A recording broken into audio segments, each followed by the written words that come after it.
del 21-27 al 22-29, es decir, un trozo bastante grande, ¿ok? Entonces, empezamos con la palabra 21-27.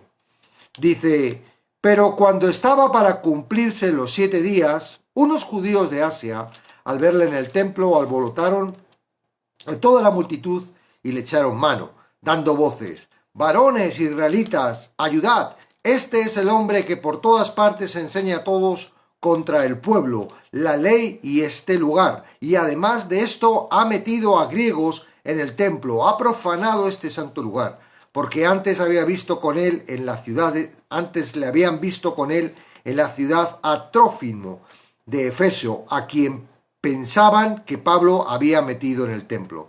Así que toda la ciudad se conmovió y se agolpó el pueblo y apoderándose de Pablo le arrestaron fuera del templo e inmediatamente cerraron las puertas. Y procurando ellos matarle, se le avisó al tribuno de la compañía que toda la ciudad de Jerusalén estaba alborotada. Este, tomando luego soldados y centuriones, corrió a ellos y cuando ellos vieron al tribuno y a los soldados, dejaron de golpear a Pablo. Entonces llegaron el tribuno, le prendió y le mandó atar con 2 cadenas y preguntó quién era y qué había hecho. Pero entre la multitud, unos gritaban una cosa y otros otra, y como no podían entender nada de cierto, a causa del alboroto, le mandó llevar a la fortaleza. Al llegar a las gradas aconteció que era llevado en peso por los soldados a causa de la violencia de la multitud, porque la muchedumbre del pueblo venía detrás gritando ¡muera! Cuando comenzaron a meter a Pablo en la fortaleza, dijo al tribuno, ¿se me permite decir algo? Y le dijo, ¿sabes griego? ¿No eres tú aquel Egipto que levantó una sedición antes de estos días y sacó al desierto los 4000 sicarios? Entonces dijo Pablo, yo de cierto soy hombre judío de Tarso, ciudadano de una ciudad no insignificante de Cilicia, pero te ruego que me permitas hablar al pueblo. Y cuando él se lo permitió, Pablo, estando en pie en las gradas, hizo señal con la mano al pueblo y echó gran silencio, habló en lengua hebrea diciendo, varones, hermanos, padres, oíd ahora mi defensa ante vosotros. Y al oír que les hablaba en lengua hebrea, guardaron más silencio y él les dijo, yo de cierto soy judío, nacido en Tarso de Cilicia, pero criado en esta ciudad, instruido a los pies de Gamaliel, estrictamente conforme a la ley de nuestros padres, celoso de Dios como hoy lo sois todos vosotros. Perseguía yo este camino hasta la muerte, prendiendo y entregando en cárceles a hombres y mujeres, como el sumo sacerdote también me es testigo, y todos los ancianos de quienes también recibí cartas para los hermanos, y fui a Damasco para traer presos a Jerusalén también a los que estuviesen allí, para que fuesen castigados. Pero aconteció que yendo yo al llegar cerca de Damasco, como al mediodía, de repente me rodeó mucha luz del cielo y caí al suelo y oí una voz que me decía, Saulo, Saulo, ¿por qué me persigues? Yo entonces respondí, ¿quién eres, Señor? Y me dijo, yo soy Jesús de Nazaret, a quien tú persigues. Y los que estaban conmigo vieron a la verdad la luz y se espantaron, pero no entendieron la voz del que hablaba conmigo. Y dije, ¿qué haré, Señor? Y el Señor me dijo, levántate y ve a Damasco y allí te dirá todo lo que está ordenado que hagas. Y como yo no veía causa de la gloria de la luz, llevado de la mano por los que estaban conmigo, llegué a Damasco. Entonces uno llamado Ananías, varón piadoso según la ley, que tenía buen testimonio de todos los judíos que allí moraban, vino a mí y acercándose me dijo, hermano Saulo, recibe la vista. Y yo en aquella misma hora recobré la vista y lo miré. Y él dijo, el Dios de nuestro Padre te ha escogido para que conozcas su voluntad y verás al justo y oigas la voz de su boca. Porque serás testigo suyo a los hombres y de los que has visto y oído. Ahora pues, ¿por qué te detienes? Levántate y bautízate y lava tus pecados invocando su nombre. Y me aconteció, vuelto a Jerusalén, que orando en el templo me sobrevino un éxtasis, y le vi que me decía, date prisa y sal prontamente de Jerusalén, porque no recibirán tu testimonio acerca de mí. Yo dije, Señor, ellos saben que yo encarcelaba y azotaba en todas las sinagogas a los que creían en ti. Y cuando se derramaba la sangre de Esteban, tu testigo, yo mismo también estaba presente y consentía en su muerte y guardaba las ropas de los que le mataban. Pero me dijo, ve porque yo te enviaré lejos a los gentiles. Y lo oyeron hasta esas palabras. Entonces alzaron la voz diciendo, quita de la tierra tal hombre porque no conviene que viva. Y como ellos gritaban y arrojaban sus ropas y lanzaban polvo al aire, mandó el tribuno que le metiesen en la fortaleza y ordenó que fuese examinado con azotes para saber por qué causa clamaban así contra él. Pero cuando le ataron con correas, Pablo dijo al centurión que estaba presente, ¿os es lícito azotar a un ciudadano romano sin haber sido condenado? Cuando el centurión oyó esto, fue y dio aviso al tribuno, diciendo, ¿qué vas a hacer? Porque este hombre es ciudadano romano. Vino el tribuno y le dijo, dime, ¿eres tú ciudadano romano? Le dijo, sí. Respondió el tribuno, yo con una gran suma adquirí esta ciudadanía. Entonces Pablo dijo, pero yo lo soy de nacimiento. Así que luego se apartaron de él los que le iban a dar tormento, y aun el tribuno, al saber que era ciudadano romano, también tuvo temor por haberle atado. El proceso de purificación exigía que Pablo visitara el templo los días tercero y séptimo. En la última visita, cuando estaba para cumplirse los 7 días, el apóstol se topó con algunos antiguos enemigos, judíos de la provincia romana de Asia, en Jerusalén, para celebrar la fiesta de Pentecostés. Estos judíos hicieron 3 acusaciones falsas. En primer lugar, lo acusaron de ser antisemita, un enemigo del pueblo judío y de su religión, identificándolo como el hombre que por todas partes enseña a todos contra el pueblo.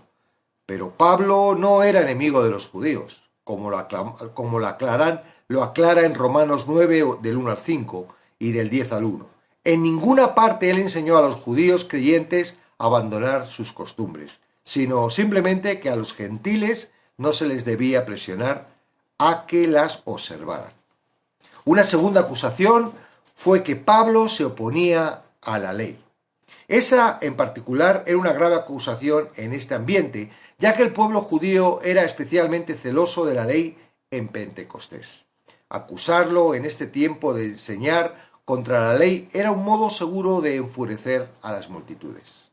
Por último, los judíos acusaron falsamente a Pablo de hablar contra el templo, puesto que el pueblo judío reverenciaba el templo, el punto central de su adoración. Una acusación de blasfemar contra este o profanarlo también era un asunto muy grave.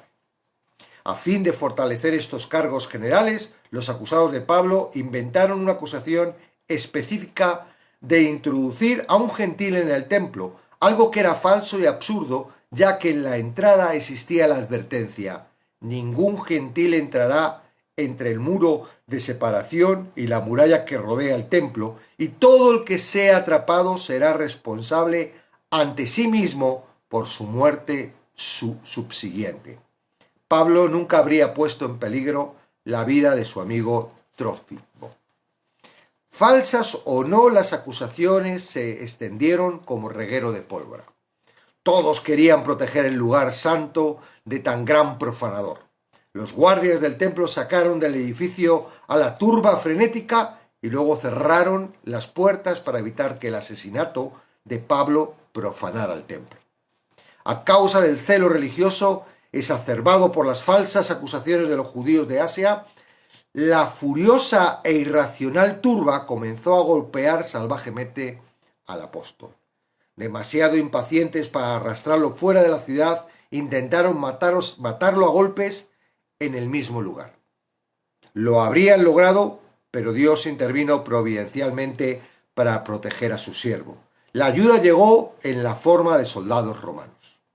Después de recibir el informe de que toda la ciudad de Jerusalén estaba alborotada, Lisias actuó con rapidez y decisión para sofocar los disturbios. Tras arrestarlo, Lisias mandó que lo ataran entre los soldados con 2 cadenas, cumpliéndose así la profecía de Agabo. Tratando de resolver la caótica situación, Lisias entonces preguntó quién era Pablo y qué había hecho, pero en medio de la confusión de la multitud, unos gritaban una cosa, otros otra. El romano no obtuvo una respuesta clara. Al darse cuenta de que no podía entender nada de cierto a causa del alboroto, le mandó llevar a Pablo a la fortaleza. Allí quería interrogar al apóstol en privado y, de ser necesario, torturado para extraerle una confesión. Hasta este momento de su terrible experiencia, el apóstol había permanecido en silencio. Pero al llegar a lo alto de las gradas, cuando comenzaron a meter a Pablo en la fortaleza, dijo al tribuno: ¿Se me permite decir algo? Asombrado por el lenguaje que expresaba el apóstol, Lisias preguntó con incredulidad: ¿Sabes griego? El griego era un idioma de hombres cultos y educados, no de criminales comunes, como él supuesto que Pablo era.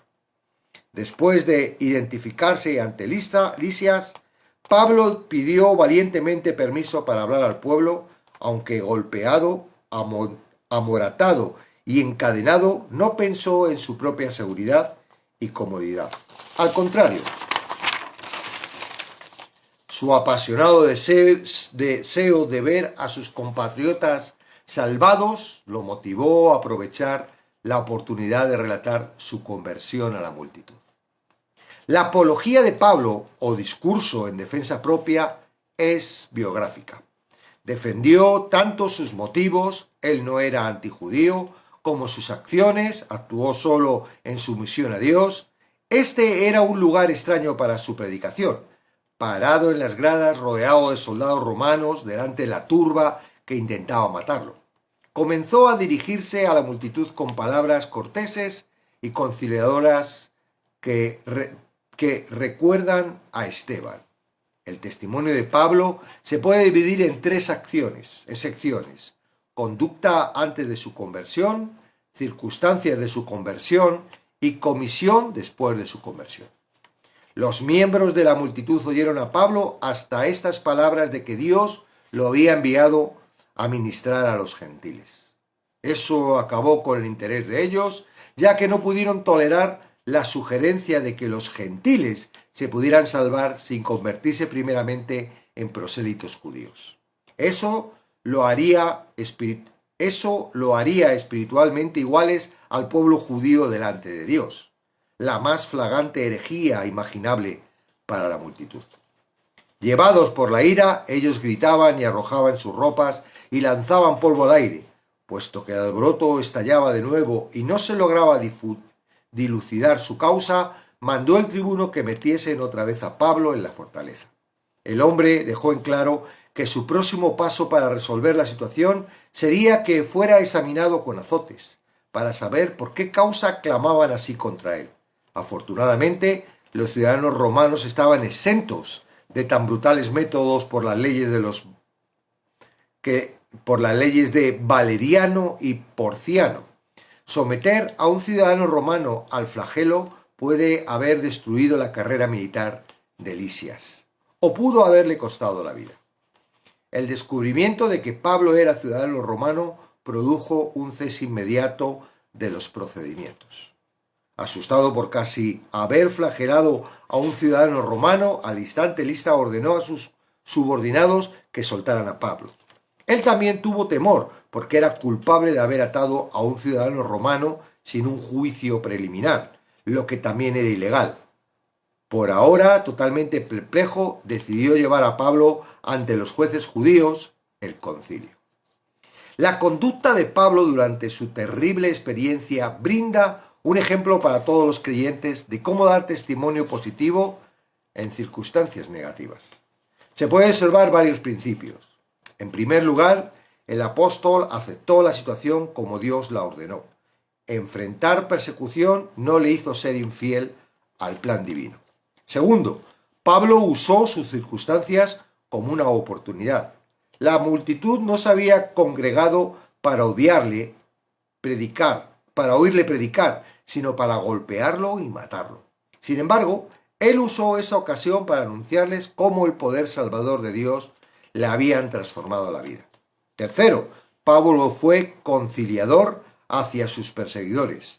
No amenazó a la hostil turba ni buscó venganza. Al contrario, cortésmente se dirigió a ellos, varones, hermanos y padres, e incluso otorgó la feroz paliza que le dieron un motivo de celo hacia Dios. Cuando Pablo exaltó al Señor, su defensa ante la multitud no se centró en sus impresionantes credenciales y logros, sino en lo que Dios había logrado en su vida.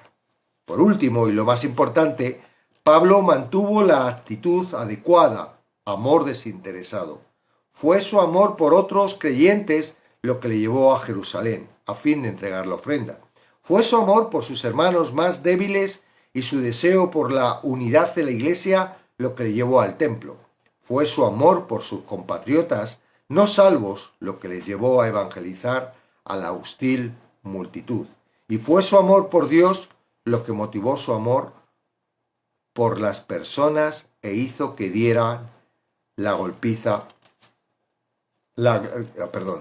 y fue su amor por Dios lo que motivó su amor por las personas e hizo que diera la gloria a ese Dios. Bueno, un incidente, ¿verdad? Pablo decide hacer caso al concilio. Yo creo que él sabía lo que iba a pasar, pero bueno, dice, Dios tiene un plan. ¿Yo quién soy para poder ponerme por delante del plan de Dios? Yo le pertenezco a Dios, pues a ver qué plan es el que tiene Dios. Claro, a veces los planes de Dios no nos agradan mucho, ¿verdad? Porque a nadie les gusta que les golpeen, y que tu vida pueda estar en peligro. Él sabía que no iba a morir porque ya se había encontrado nuevamente, ¿no?, con la voz directa de Jesús, el encuentro, ¿verdad?, la visión de Jesús que le decía, tranquilo, tú tienes que llegar a Roma.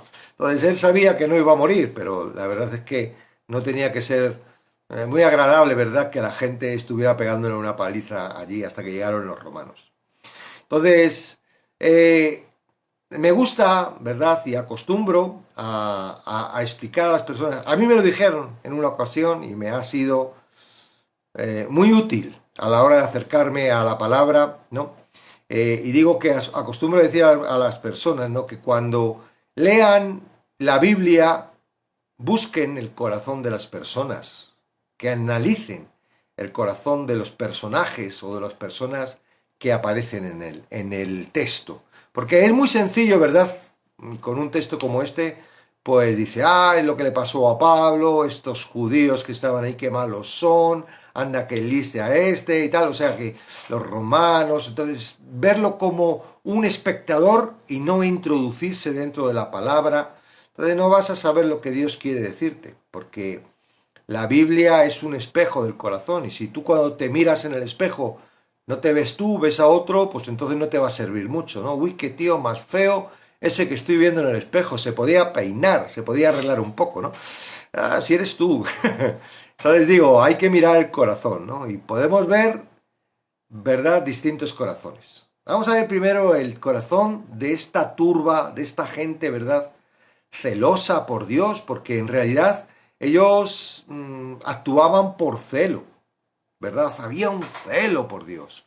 Más que un celo por Dios, era un celo religioso, porque lo que más le molestaba era la tradición que podían estar, la religión, ¿verdad? El templo era algo, fíjate que si profanaban el templo tenían autoridad de matar, los romanos permitían, esa ley permitían a los judíos matar a aquellos que profanaran el templo. El templo era algo que, ¿verdad? Por eso Dios tuvo que destruirlo. En el año 70 después de Cristo, los romanitos con Tito vinieron y no dejaron, como dijo Cristo, piedra sobre piedra. Y desde entonces los judíos andan muy enfadados, porque en realidad era el templo, el corazón de su actividad religiosa. Es donde limpiaban ellos, ¿verdad?, su pecado, hacían sus sacrificios, hacían sus negocios, tenían su... Ahora lo único que tienen es un murito y andan ahí todos los días orando y dando cabezazos, ¿verdad? Y para que el nuevo templo se construya. Ellos saben que el nuevo templo se va a construir y están ahí, pum, pum, pum, pum, ¿verdad? Dando cabezacitos, esperando a que llegue. Y mientras tanto, pues yo creo que andan en un estado de decir, no sé qué, pero bueno, Dios va, porque Dios siempre nos ha respondido. Pero si ya os ha respondido, judíos, si ya os han respondido, si ya vino el Mesías y ha pagado por la sangre. Bueno, también es cierto que dice la palabra que ha endurecido su corazón para que los gentiles. Entonces ahora vamos a hablar a los gentiles. Vamos, cabezotas, que encima que Dios ha endurecido el corazón a su pueblo, a los judíos, tú todavía andas, vamos, de cabeza. Tienes que ir y decir, ¿cómo me da una oportunidad? Y entrar, ¿no? Entonces vemos que estos hombres, ¿verdad?, que estaban en la multitud, tenían un corazón y a través de su corazón hacían. Ellos no estaban diciendo que malos somos. ¡Ay, vamos a matar a este justo! Vamos a matar. No, no. Ellos se movían por su corazón y pensaban que lo que estaban haciendo está bien, como nosotros normalmente hacemos cuando creemos y somos dirigidos por nuestro corazón. Por Dios, oh, ¿qué está diciendo? Más de uno que subió por aquí, ahora ya no viene por aquí, pero decía que él entraba en los likes de los ateos y de esos, porque tenía que entrar unas ganas por esa gente que no creía en Dios. Yo le dije, deja a Dios que se defienda solo, y él sabe defenderse solo, no tienes que defenderle tú, ¿no? Y dije, ah, es verdad, no, porque terminaba, yo ya también lo intenté, ¿no? Movido por mi corazón. Entonces, cuando eres movido por el corazón, eres como estos judíos. Eres llevado con la multitud, eres llevado con la norma, eres llevado con, ¿verdad?, con lo que es normal. Yo he visto, ¿no? En la pandemia he visto muchas cosas feas, ¿no? Llevados por el odio, bueno, por el odio no, por el temor, perdón. Llevados por el temor, eran capaces de denunciar a los vecinos cuando salían sin mascarillas. ¡Ay, han salido sin mascarilla! ¿No? Y hacían cosas, ¿verdad? Y eran capaces ellos mismos de ir a detener a la persona hasta que viniera la policía para que les arrestaran. Y todos hemos visto, ¿verdad?, todas esas escenas desagradables, ¿no? Y en las guerras pasan, ¿eh? En las guerras los vecinos y los familiares denuncian a los vecinos, a los familiares, y son llevados al fusilamiento a través de... ¿Llevados por qué? Por un corazón propio. Claro, ellos tienen razón. Su corazón siempre tiene razón. Nuestro corazón siempre tiene razón. Tiene razones para hacer eso. Y ellos tenían razones. Las razones que tenían eran totalmente ilegales porque eran acusaciones falsas, pero ellos no lo sabían. Ellos se movían creyendo que era verdad. ¡Ay, este hombre ha profanado el templo! ¡Este hombre va diciendo por todos los lados, este hombre! Y muchas veces nuestro corazón se mueve, ¿no? Todo lo que hagas dirigido por tu corazón, todo lo que hagas dirigido por tu corazón, que se ponga en contra de la palabra de Dios, es inmundicia, es injusto, es malo. Porque el corazón, ¿verdad?, la parte carnal, la parte terrenal, está movida por el que está en contra, ¿verdad? Llámalo yin, yang, llámalo como quieras. Llámalo como quieras, ¿no? El bien y el mal, ¿verdad? Llámalo como quieras. Pero el mal existe. Y el mal es el que dirige a las masas. ¿Verdad? Eran unos pocos. Y detrás de esos pocos, ¿quién estaba? Un espíritu, ¿verdad? Un espíritu que atrapa y esclaviza. Y te hace hacer cosas que no sé si se darían cuenta o no se darán cuenta. Si están todavía ahora, si están ya pagando o van a pagar en el infierno, ¿verdad? Todas estas personas que, llevadas por el corazón,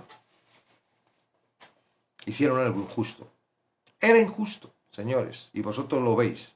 Era injusto. Pablo no era una persona... ¿Quién mejor que Pablo para testificar delante de ellos? Una persona que había atacado, había hecho persecución contra los cristianos, había sido el más aventajado de todos ellos. Él sí que había hecho. Y él estaba dando testimonio, ¿verdad? De que, ay, mira, esto me pasó. Yo era como vosotros, hermanos. Me pasó esto. Pero no le hacían caso. porque eran dirigidos por su corazón y escuchaban, pero su corazón era demasiado duro como para que entrara algo, estaba pisoteado, estaba ya, ¿verdad? Totalmente. Ese es un corazón duro, un corazón como el camino, ¿verdad? Muy pisoteado, no puede entrar nada, no escuchas, solo escuchas tus pensamientos, escuchas tu opinión, escuchas lo que has aprendido, lo que has acumulado, lo que pones. Hay un celo en ti que no te importa lo que tengas que hacer y eres capaz de matar, por Dios. Y hemos visto, ¿verdad?, cómo los cristianos han hecho cosas, por Dios, terribles, ¿verdad? No hablo de cristianos verdaderos, hablo de unos falsos cristianos que empezaron ahí a ir por los países conquistando los países en el nombre de Dios. En el nombre de Dios sí, pero el Dios con minúscula, camuflado, eran lobos escondidos, camuflados de ovejas. Entonces, ese es el corazón de los judíos. Podríamos hablar mucho más porque el corazón de los judíos es el corazón del hombre. No estoy hablando de los judíos en general, estoy hablando de estas personas, ¿verdad?, que estaban en este encuentro queriendo matar a Pablo, queriendo juzgar a Pablo, queriendo quitar de en medio una amenaza tan grande para su testimonio. ¡Ay, mi Dios! ¿No? Entonces no querían salir de esa dureza del corazón, habían sido muy, muy, muy, muy engañados y con ese engañado eran ciegos, guía de ciegos, hijos de Satanás, dirigidos por unos cuantos ventajosos, ¿verdad? Muy hábiles y muy astutos, dirigidos por el padre de todos estos, el Satanás, para cargarse. Pero claro, no puede, ¿no? No puede. Por lo que sea, Dios permite que pasen estas cosas, porque Dios pues, perfectamente podía haber impedido, ¿no? Y haber cogido a Pablito, y haber cogido, y haberle metido, y haberlo llevado a Roma, y luego que viniera a España, y que no le hiciera nada. Es que no es así la cosa. No es así la cosa porque la cosa sucede como Dios quiere que suceda. ¿Y por qué sucede tan mal y sucede? Porque Él tiene que mostrarnos cómo es la naturaleza, ¿verdad? Tenemos que ver cómo es. No es el corazón de los judíos, es nuestro corazón. Es el corazón humano, es tu corazón. Y los que estuvisteis el viernes en lo del arrepentimiento, si lo queréis volver a escuchar está en el canal ya subido, o si no lo habéis escuchado, tiene que ver con esto, tiene que ver con esa darse cuenta. Porque cuando uno se da cuenta, uno puede decir, ¿qué hago yo entre toda esta multitud? Ah, cuidado, porque puede pasarte lo que Pablo, que cuando uno se sale de la multitud no le gusta. Y lo que quieren es quitar del medio ah, a ese, ¿cómo lo llaman? Tienen ahora un nombre con esto. Bueno, no me acuerdo ahora del nombre. Entonces, pero puedes darte cuenta de que estás siendo manipulado por los medios de comunicación, estás siendo manipulado por el gobierno, estás siendo manipulado, y no te digo por el gobierno, sino también por la oposición, porque toda la política tiene que ver solo con un mismo sentir, ¿sabes? Y de por encima de la política está uno que está manejando esos hilos, ¿verdad? Que te lo puedes creer o no te lo puedes creer, pero a la larga es así. El mundo está dirigido por uno y él ha construido el sistema para que tú te creas que tienes capacidad, que tú puedes tener. No, señor. Tú no tienes ninguna capacidad de escapar del sistema porque eres esclavo del sistema. La única forma que tienes de escapar del sistema es a través de Jesucristo, como Pablo escapó. Pero ahora mira, ahora está entre medio de la multitud soportando los palos, ¿verdad? Pero con un algo en mente, claro. Bueno, yo pertenezco a Cristo, Cristo está permitido todo esto tiene algo que ver, hay algo, ¿verdad? Ahora, ¿cómo una persona, porque yo medito, cómo puede Pablo aguantar, ¿verdad? Si no empieza ya puñetazo limpio con toda la gente y empieza a decir, sois unos religiosos y todavía cuando se va a defender, todavía está pensando en ellos, está pensando porque él se puede meter para adentro y ahora habla con este hombre y le dice, mira, soy romano, llévame para Roma, no tiene por qué enfrentarse a la gente. Y sin embargo él sigue pensando en los suyos. Dice, toda esta gente está perdida, son esclavos, son ciegos. Quizá, si yo testifico, si yo digo lo que me ha pasado, si yo Hay una esperanza dentro de él, ¿verdad? Y hay un movimiento que nos hace, ¿verdad?, amar al enemigo. Cuando, cuando Jesús en el Sermón del Monte habla de amar al enemigo, tú lo escuchas y dices, ¡guau, qué tontería! Eso es imposible. Eso es imposible por tus fuerzas. Pero eso es posible cuando el corazón de Dios es quien te dirige. El corazón de Cristo es el que te dirige, no tu corazón. Si tu vida está dirigida por tu corazón, es imposible. Pero si tu vida es dirigida por el corazón de Dios, que no es que tu corazón cambie, ¿no?, que eso es lo que queremos. ¡Ay, cámbiame el corazón! Y entonces, como no le cambia, la culpa la tiene Dios. No, la idea no es esa. La idea es que te des cuenta de quién eres y ya. Dejes de creerte que eres alguien. No eres nadie. Él es el que vale. Ahora estás con Él, eres Cristo. Tú 0, Él 100, pero estás con Él, eres Cristo. Eres como una lapa pegada a la roca. Ahí no me suelta nadie. Yo soy Cristo, pero si crees que eres tú, tu corazón va a dirigirte y vas a ser manipulado, ¿verdad? Y vas a estar entre los enemigos de Dios. No, se trata de que el corazón de Cristo sea el que te dirige. Ay, ¿cómo puedo hacer eso? Eso es la palabra. Eso es la palabra. ¿Cómo lo hace? Yo no te puedo decir cómo lo hace, porque no lo sé, pero lo hace con la palabra. Cuando tú te centras, cuando lo que realmente... Mira, el primer mandamiento, ¿qué dice? A ver, todos esos que les gustan cumplir los mandamientos. El primer mandamiento le dice, amarás a Dios sobre todas las cosas. ¿Tú cómo puedes amar a Dios si no amas la palabra? ¿A quién amas? ¿A qué Dios amas? ¿Al Dios de tu corazón? ¿A uno imaginario? ¿A uno que te crees que te va...? La palabra es Dios. Si tú no, tú cuando te enamoras, ¿verdad? Yo no sé si estáis enamorados o os habéis enamorado alguna vez, o, ¿verdad? ¿Qué es lo que quieres? Estar todo el día. Yo no quiero dormir, yo quiero estar todo el día al lado de mi amada. Yo me voy a mi casa después de estar todo el día con ella, llego a casa y la llamo por teléfono, y le pongo un WhatsApp. Yo quiero estar con ella en todas las horas, estoy acostándome y me quedo con el móvil aquí al lado esperando a ver si cling, cling, oye, a ver si me habla. El amor es querer estar. Y querer estar con Dios está en la palabra, porque es la palabra. No hay otra cosa, no te creas que vas a ser, porque hasta ahora no te he hablado, ¿eh? Lo que has hablado, lo que has oído a través de tu mente a veces, que has pensado que te ha hablado y esto, lo otro, ahora no te voy a dudar de que sea Dios, pero ¿de verdad que te conformas con eso? No, la palabra. Ahora, claro, uno cree que tiene que ir a la palabra, abres y que la palabra te diga lo que tú quieres que te diga, y es que no es así, es que no es así. Dios tiene una forma. Los pensamientos de Dios son por encima de nuestros pensamientos.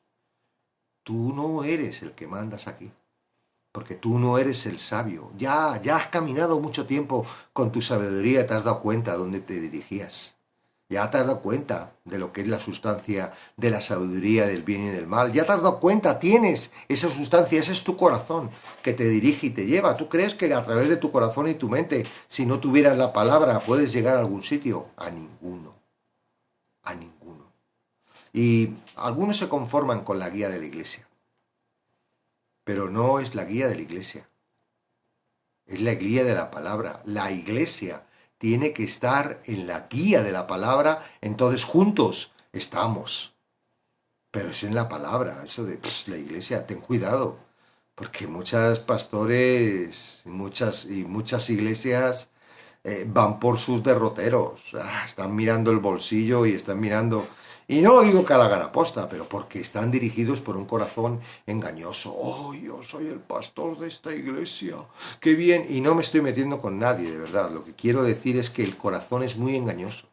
Esta gente que estaba en la turba era gente que, y podíamos ser cualquiera de nosotros, creyendo que éste estaba en contra de Dios y podíamos haber estado ahí. Entonces, no creas que dirigido por tu corazón vas a llegar a ningún sitio. No, no, no, no. Mi pastor el domingo predicando, hemos estado haciendo por toda Europa un tour. Bueno, han estado haciendo, digo, hemos estado haciendo la misión, pero quien lo ha estado haciendo han sido unos jóvenes de Corea y ucranianos, jóvenes que han estado trabajando un espectáculo navideño muy profesional, la verdad, ¿no? Y se llamaba el espectáculo El Milagro de la Navidad, ¿no? Y el pastor nos dijo, ya habíamos terminado, se ha hecho en 3 ciudades de España, aparte de toda Europa, bueno, 40 y tantas ciudades. Eh, ¿Cuál es el milagro de la Navidad? Ninguno decía, ¡ah, el nacimiento de Jesús! Se te ocurren muchas cosas. ¡Hoy! ¡La salvación! Él decía, el milagro es que Dios pueda cambiar tu corazón, que ya no dirijas tu vida a través de tu corazón, sino que tu vida sea dirigida a través del corazón de Cristo. Y el corazón de Cristo está en la palabra. El corazón de Dios, ¿verdad? Que es uno. El corazón del Espíritu Santo está en la palabra. Entonces, no busques cosas sencillas, no busques cosas fáciles que ahora porque hagas una oración, Señor, dirígeme tu vida porque no le puedes vencer tú, porque eres tú. El corazón eres tú y no puedes vencerte a ti mismo. Eso es imposible. La gente se suicida para dejar de ser guiado por el corazón, porque es imposible cambiar el corazón. ¿Quién lo puede cambiar? Solo lo puede cambiar Cristo. Pero no es que lo cambie, es que lo apacigua para que no sea quien te dirija, porque quien te dirige es su corazón, es la palabra. Tu corazón va a decir, ay, sí, ya estoy guiado por la palabra. Es mentira. Ay, yo amo mucho a Dios. Es mentira. No lo creas. A la mínima te da la zancadilla, te pone en la trampa y te lleva al dolor, a la frustración, al pecado, a la mínima. O es que no te das cuenta, o no te has dado cuenta cómo eres, o toda la circunstancia, o eres nuevecito, o acabas de nacer en este mundo físico. No, no, no. No lo creas. Y si crees que puedes controlar tu corazón, tienes un problema. Tienes un verdadero problema. Todavía no te has enterado. De quién eres, no te has arrepentido. Entonces, bueno, si ahora eres, yo no sé cuántos, ¿verdad? Que ya se han dado cuenta de que el corazón es, y ya te das cuenta de quién eres y te has arrepentido. Vives arrepentido. No es un acto, ya. Entonces ahora te toca que Cristo, no tú, Cristo, la palabra, Dios, a través del Espíritu Santo, que es el que está actuando en nosotros. El Espíritu Santo es el ejecutor de todo esto, ¿verdad? Dios manda, Jesús obedece, el Espíritu Santo ejecuta lo que tiene que hacer con nosotros. Y entonces ahí tú tienes que, poco a poco, mirando tu naturaleza y no, esto no, y ahí, y confiando y sobre todo acercándote a la palabra. ¡Wow! Es que me acerco, me aburro, me duermo. Sí, eso me pasaba a mí también. Claro, eso es un proceso que el mismo corazón te lleva para que tú no te acerques a la palabra. Deja de ser flojo. Deja de ser flojo. ¿Crees que Pablo era flojo? ¿Crees que Pablo pudo escribir todas las epístolas que escribió si hubiera sido flojo? Fue serio en el judaísmo, fue también serio con respecto. Y ahí le vemos, ¿no? Y dice que lo que le motivó, y que me gusta mucho, ¿no? Lo que le motivó, dice, la conducta de Pablo durante su terrible experiencia, brinda un ejemplo para todos los creyentes de cómo dar testimonio positivo en circunstancias negativas, ¿no? Dice, el apóstol aceptó la situación como Dios la ordenó. ¿Estás aceptando o estás ahí en rebeldía? Estás diciendo, ¿por qué, Señor, me pasa esto? ¿Qué estás haciendo conmigo? Ten misericordia. ¿Crees que es enemigo tuyo Dios? ¿O crees que o entiendes que lo que te está pasando es un proceso que Él está permitiendo y que aunque tú no lo entiendes, Él tiene el control? Y estás asegurado. Porque si es así, sufres mucho. Porque estás en contra, tienes a un Dios en contra de ti. No tienes a un Dios a favor de ti. Entonces, en primer lugar, el apóstol aceptó la situación como Dios la ordenó. Claro, a veces somos muy torpes. A veces este corazón tiene que sufrir un poco para darse cuenta de que quien manda no es Él, es Dios. Claro, pero ¿qué más da un poco de sufrimiento si tu alma se salva? ¿De qué sirve ganar todo, dice la palabra, si pierdes el alma? ¿Quieres ganar todo? ¿Quieres no tener ningún sufrimiento? ¿Quieres no tener ningún problema? Estar hasta arriba de dinero y ser de los ricos, que qué difícil que alcancen del reino de los cielos. Bueno, tienes la oportunidad, porque Satanás brinda eso a todos los que quieren, ¿verdad? Segundo, Pablo usó sus circunstancias como una oportunidad. Ah, tú estás aprovechando tus circunstancias como una oportunidad o te vienes abajo. Es ese almud encima de la luz. Te apagas, no quieres saber, no quieres ver a nadie porque estás tan afligido y tan hecho polvo. ¿No te das cuenta de que eso que estás pasando, ese problema, esa dificultad, Dios la está permitiendo? ¿Para qué? Como oportunidad. Primero para ti, para darte cuenta de hasta dónde está mi corazón, hasta cuándo yo estoy dirigido por el corazón de Dios o he sido dirigido por mis sentimientos y mi corazón, por mis esfuerzos. La multitud no se había congregado para oírle predicar, sino para golpearlo y matarlo. Sin embargo, él usó esa ocasión para anunciarles cómo poder salvador de Dios les podía transformar la vida. ¿A ti qué te importa, tu vida o la suya? Si ya estás salvo, ¿verdad? No, mi vida, yo tengo que seguir viviendo. Ay, ¿quién va a dar de comer a mis hijos? ¿Quién va? Sí, muchas cosas tienes, pero Dios no te creas que va a dejarlos desamparados. A Dios le importa más tu sentimiento que todo lo que tú piensas, porque a través de tus sentimientos es como tú te estás dirigiendo y estás desarrollando. Tercero, Pablo fue conciliador hacia sus perseguidores. ¿Estás buscando la forma de cómo vengarte de los que te persiguen? Ese es un corazón humano. Si tú no te perteneces, deja a Dios que te defienda. Sé como David, ¿verdad? En los salmos, que le dejaba a Dios, Señor, mira a todos los que... Cárgatelos, él podía hacerlo. Bueno, alguna vez lo hizo, pero cuando estaba en sus fuerzas. No amenazó a la hostil turba ni buscó venganza, al contrario, cortésmente se dirigió a ellos como varones, hermanos y padres. En realidad no se trata de un esfuerzo, siempre lo digo, se trata de que siempre estés analizando en dónde estás, porque no lo puedes hacer tú. Tú puedes ver en tu actitud todavía lo que te queda, para dejarte dirigir por Dios en vez de estar dirigido por tu corazón. ¡Ay, cómo soy de áspero! ¡Ay, cómo soy de...! Bueno, utilízalo para saber. No vengas aquí dándote de conocimiento de la palabra, dándote de conocimiento del ministerio, dándote de obediente, dándote de... No, analízate, porque eso no sirve de nada. Ni sirve al resto, ni te sirve a ti. Por lo menos que te sirve a ti, porque lo más importante para Dios no es el resto. Lo más importante para Dios con referente a ti eres tú. Y Dios quiere que tú te des cuenta dónde estás. ¿Estás entre la turba? Intentando cargarte a